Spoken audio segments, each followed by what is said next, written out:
Hey guys, I wanted to come on here and give a little update about our old community in Western North Carolina and how it's going because of Hurricane Helene. And so as you know, last week I posted a quick video of how we are doing here in Florida from the hurricane, and we are completely fine. And I said, but my heart was breaking because of the devastation that was hitting our old hometown in Western North Carolina. We raised our babies there. We were part of the community for a long time and just absolutely love that area. And so it just breaks my heart. It breaks my heart to see the devastation that has just come to that area. It's unreal. It's unreal and unfathomable. Well, I think that as time goes on, it's going to take time, a lot of time, that you're going to see more and more pictures and more things on social media and just go, wow, that's just the devastation. I can't even imagine. I can't even imagine the death toll and all of that will come from this. And so what happened was the hurricane obviously came up through it came up through the United States there, and it gets hit right there in Western North Carolina. It kind of comes down a little bit, and it's the escarpment. The escarpment is where those clouds hit, and it can't go over it. The clouds can't go over it, so it gets stuck there, and it has to drop all of its rain before it can continue onward. Well, Western North Carolina, Henderson County, that is where it's got to drop all the rain. So it did. And in Tennessee, this is a little bit of side of Tennessee too. I'm only speaking of the area that we came from because that's the area I know. That's the area that's just my heart, and just want to share that. So it's just devastation. Just the amount of rain, I think like 18 to 20 inches of rain just dropped within the day. So just, if you can imagine a mountain, all of everything goes down. And it doesn't just all go down. You think, okay, that's good, it's going to flood the bottom. Well, it's not good, but then you're unearthing rocks and boulders and trees. So all of that is falling as well. You've got people that live above you in the mountain. You got people that, are experiencing mudslides afterwards. So everything's falling down the mountain. You're down in the valleys, and at the bottom of the mountain, you're just getting flooded. Rivers are flooding and houses are getting washed away. I've only seen a couple videos where they have some clear videos of like Chimney Rock and Lake Lure, and it's just devastation. That's like a more open area. Now you can see it in the picture, it's more open area. So I'm just seeing that whole town is just wiped out, and all of the debris and trees is just in that lake there just going. It's just horrendous. I keep scouring. Every time I get a chance, I keep scouring the internet to see like if I can see anything, and see, joining old groups in our town and just seeing if I can like see any updates or that. And I've heard of people going in, like especially in our own town. Like we had our county that we lived in, Henderson County, there is a lot of people, beautiful scene posts, people stepping up saying, hey, I got 500 burgers, I'm cooking on the corner of such and such, just come and get free food, just come and get it, whatever you need. And so that's, the community comes together. The sheriff went on and did a press conference in the first couple days and said, I need everybody to hang tight. He goes, I don't know when they're going to get here, but they're going to get here. He says, we're limited on gas, we're limited on water, and we're limited on food. So please don't panic. I need you guys to band together with your neighbors, share the things that you have, and we're going to make good out of this. You just got to come together in that circumstances. And I believe most of the community does. That's a very close-knit community in Hendersonville. There's churches on every corner. You can't drive a mile without seeing 2, 3, 4 churches in the area. So I know a lot of people are going to come together and help. And I know they have. We've seen different pictures. Even our old park, the kids and I would go to all the time. I saw big pictures on lots of food and lots of water bottles that people had brought that people can get. Our old gas station that we had in our town, Roscoe's, we'd go to the gas station there. Our business was right next to it. They lost power, so he was hand pumping the gas out of the gas trunks so that people could get gas. They're coming down the mountain, and being able to go, some people could get down and go back up to take gas to their generators. And so just the amount of people sharing and caring, it's amazing, but there's still a lot of devastation. And there's just like impassable roads. Like I can't even imagine, because the mountain roads go up the mountain, most are washed away. Like you can't just get on them and keep walking down. It's like, because it's dangerous. So it's like you've got a lot of people, a lot of older people that live in those mountains that have been there forever, and it's like there's nowhere for them to go, and they're just stuck. So yeah, it sounds easy, like, oh yeah, bring in people, they're going to bring it, but they have to get to those houses. They have to get somehow. I read a story, and somebody hiked, I think he said it took him 10 hours to hike up a mountain to check on his parents. And so, and they were fine, but he said it was just horrendous going over trees and down power lines and just, the mudslides and everything else. He said, but I had to check on my parents, make sure they're okay. I watched backpackers go in and deliver food and stuff to people like down in the coves and down. So it's just heartbreaking, heartbreaking. And I know that National Guard are there. I know people are coming into the area. I see like Asheville, that kind of stuff. And so my heart hurts for the Henderson County area because that is where we were from. And so specifically that area and like Flat Rock, East Flat Rock, and Zirconia, because that's our town, that's our hometown. And so I'm like, you're sitting at home here and I'm like, what can you do? You just want to jump in your car and you just want to go run up there and help, but like, are you going to be able to even get there? Are the roads passable? Is there gas? Are you going to run out of gas? Where are you going to go? Where are you going to set up? Who's going to take the donations? And so just thought about this and I thought, yeah, there is, I know there's big organizations that you can help. I understand you can just give to the national known one and that. And so those are good things to give to. That's a great thing. But I think in my head, those are such big organizations. They have a lot of overhead, a lot of administrative cost. Well, they've got a lot of things, so I understand that.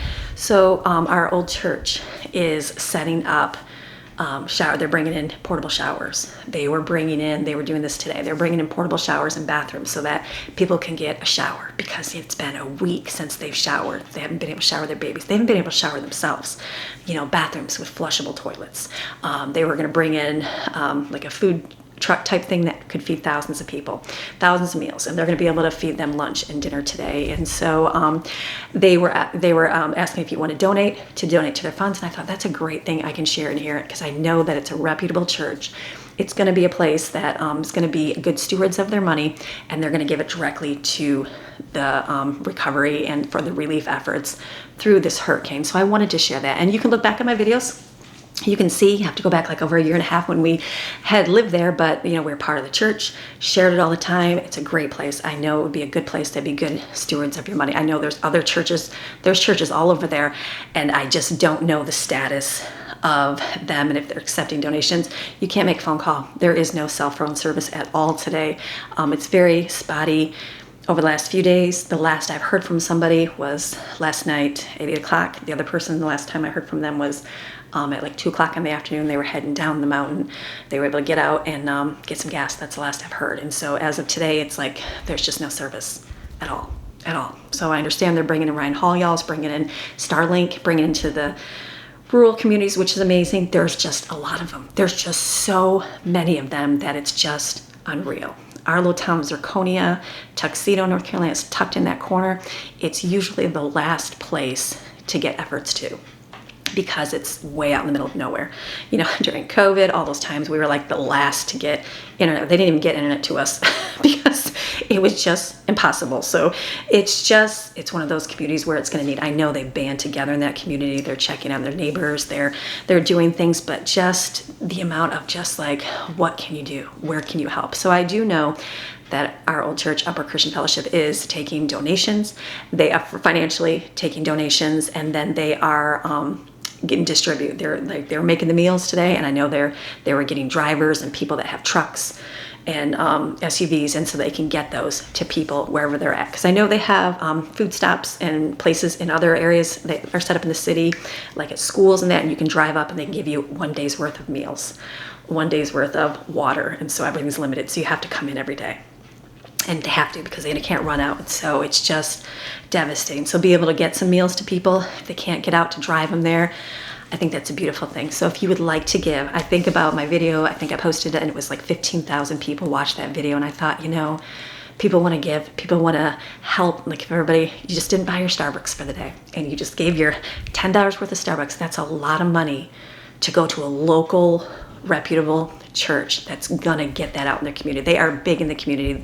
The church is big into pouring into other churches. They partner with many other churches. They partner, our pastor there, he partners with a lot of churches all over that area. So I know that they would be able to, if there was another church that needs something, they'd be able to help with whatever they need as well. If they knew somebody else was able to do something, they're gonna get those funds there because they're not just one. They'll be able to get, their arms out and get it to wherever it needs to go. So I wanted to share that because I'm reading online, I'm seeing people saying, where can we help? What can we do? And people are like, just give to the Red Cross and just give to here. And those are all great things. But I think, you need to get it locally. We need to get it into a good local place. And there are plenty of other ones. I just don't know the status because you can't just go online and check. You can't just go and check and see if the community places are good because there's just no updates, there's no service. But I do know for a fact that our Percussion Fellowship is doing that. They talked about it on their social media. So I'm going to put all of that information below. And if you would like to give, it's not going to me, it's not going anywhere in my pocket, it's going directly to them. So if you click on the link, it's ucf.cc, you're going to go there. It's going to take you to the website. And once you're there, you can click on disaster relief. Now it will default to general fund. And so you just click the little arrow and choose disaster. You have to choose directly where it goes. You can give a one-time thing, whatever. You just put your name, your email in, your bank information, or your debit card, credit card, whatever it is, and that will get to them. They'll have access to that, and they will surely get all the stuff into the community that is needed. So I wanted to share that because I feel like that's something that I can do. It's like, what can you feel at loss? Like, what can you do? What can you do? And I'm like, all right, God, I've got a platform here. I've got people that will see this. Hopefully you'll share it. Hopefully you'll get it out. And it's to be able to help somebody else because there's just a lot of devastation. We can't even imagine and fathom how it feels. It's been days now since the hurricane and just there's a lot of people, they're hungry, they're thirsty, they need some relief and they need some help.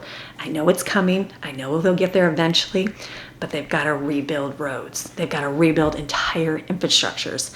They've got to, and it's like there's just so much. You can't just drive in because it's impassable.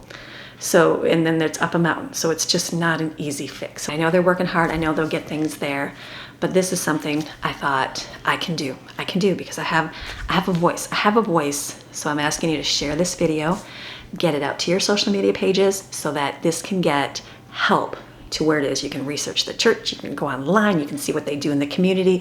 It's a beautiful thing. They help all over the place over there. So it will go to people in need and not just to church people. It's not just going to go to the church. It's not going to stay there. It's going to go to the community because they're all about the community, helping the community. It's going to stay in that area. It's going to help feed people. It's going to give people warm showers. I mean, a warm shower. Would you love a warm shower? You probably, I mean, a shower in general. It's going to give babies supplies. It's going to, give babies formula. It's going to be able to feed your kids. It's going to be able to, if you need clothes, clothe your kids. They're going to be able to help with whatever kind of efforts that they're going to be able to do in that area. So thank you for watching this video. Thank you for clicking on it. So I'm asking that you share it to be able to get it out. Click on that link below if you'd like to give to go get that help directly to a local source. Okay, I'll give updates if I have any. So thank you so much. All right, God bless.